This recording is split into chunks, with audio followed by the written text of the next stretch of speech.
जी, आज हम डिस्कस करने जा रहे हैं Charles law, it's mathematical form and it's experimental verification. जैसे कि हमने लास्ट टाइम बात की थी कि बॉयल्स लॉ जो है वो गैस के वॉल्यूम और प्रेशर के दरमियान रिलेशनशिप है at constant temperature and they are inversely proportional. कि प्रेशर बढ़ाएंगे वॉल्यूम कम हो जाएगा, प्रेशर कम करेंगे वॉल्यूम बढ़ जाएगा। चार्ल्स लॉ गैस के वॉल्यूम और टेम्परेचर के दरमियान, एब्सोल्यूट टेम्परेचर के दरमियान रिलेशनशिप है एट कांस्टेंट प्रेशर। और ये लॉ ये कहता है कि जो volume of given amount of a gas है that is directly proportional to absolute temperature at constant pressure.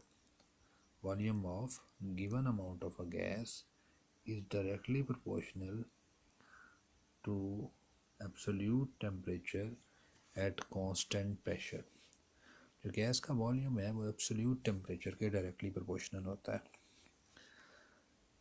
When pressure is kept constant. मतलब ये है कि अगर आप टेम्परेचर प्रेशर कांस्टेंट कर दें और टेम्परेचर बढ़ाते जाएं तो गैस का वॉल्यूम बढ़ता जाएगा, और अगर आप टेम्परेचर कम करते जाएं तो वॉल्यूम कम होता जाएगा। Here again we are saying given amount. इसका मतलब है कि चार्ल्स लॉ में प्रेशर कांस्टेंट होता है और साथ में गिवन अमाउंट मतलब इसके नंबर ऑफ मोल्स भी कांस्टेंट होते हैं।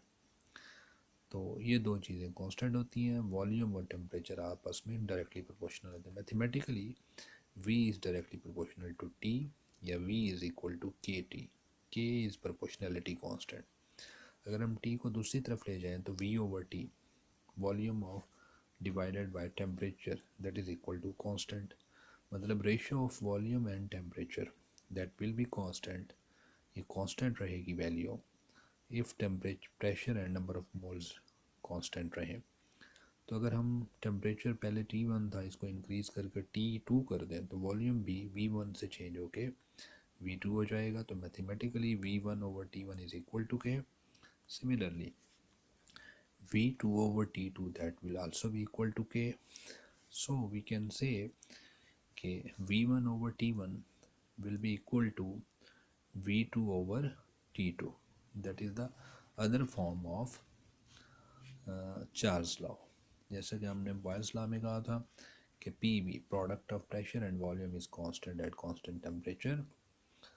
तो हम कहते थे P1 V1 is equal to P2 V2। Here we say V1 over T1 is equal to V2 over T2। This is also Charles law. अच्छा, हमने इसको एक्सपेरिमेंटली वेरीफाई किया। अगेन हम एक सिलेंडर लेते हैं, उसमें गैस लेते हैं, उसके साथ मूवेबल पिस्टन फिक्स करते हैं और पिस्टन पे एक फिक्स वेट रख देते हैं। फिक्स वेट मतलब अब उसका प्रेशर कांस्टेंट है। जब हम इस पिस्टन को हीट करना शुरू करते हैं तो हम जब उस सिलेंडर को हीट करना शुरू करते हैं तो हम देखते हैं जो गैस का वॉल्यूम है वो बढ़ना शुरू हो जाता है। तो जैसे जैसे हम टेम्परेचर बढ़ाते चले जाते हैं वैसे वैसे गैस का वॉल्यूम बढ़ता चला जाता है। तो इससे ये साबित होता है कि अगर आप प्रेशर कांस्टेंट रखें और अगर आप गैस का टेम्परेचर बढ़ाएं तो गैस का वॉल्यूम बढ़ जाएगा। सिमिलरली अगर आप इसका टेम्परेचर कम करेंगे तो गैस का वॉल्यूम कम हो जाएगा। In this way this law was experimentally verified. Thank you.